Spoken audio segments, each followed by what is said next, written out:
I was introduced first to Harinama Sankirtana. That was my first contact with devotees. And I was about to be drafted into the army in 1968.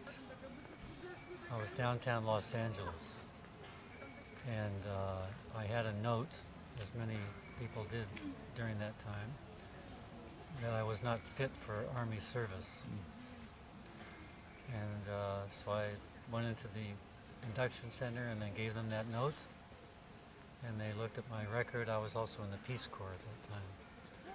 So they said, "Oh, you've been in the Peace Corps. You can go home." So I was very happy. I walked out of the door, and all of a sudden I heard, "Hare Krishna, Hare Krishna." It was a Harinama Sankirtana party across the street. And it must have been Vishnu Jananda Swami, because he was every day going out in Harinam, 8 and 10 hours a day. So I heard the mantra, and I actually felt it enter my ear and affect me quite deeply, although very subtle. I was not so much aware of the effect until later on.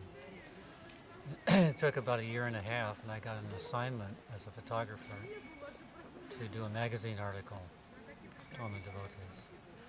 And that's how I basically came back to, that was in New York. I met them in New York. And I did the article, but when I first went in the temple and went in front of Lord YAJNA, that was a very transforming experience. So the seed was planted a year and a half earlier by Harinam party, and then that fructified in that first assignment. I became very attached and attracted to Krishna consciousness. So Harinam is very important, not only for the purification of devotees themselves, but also spreading the movement. And many, many people today in America, they said, "Oh, we haven't seen you. Where are you?" And they actually appreciate it. So we're not doing so much Harinam as we used to, although once a week, for sure, most temples go out. But it actually could be done a lot more, and the effect could be a lot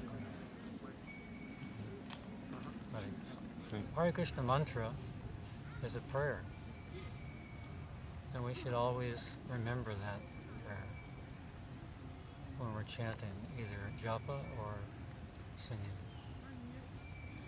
And if we forget that, our mind wanders, we don't get the benefit, the full benefit.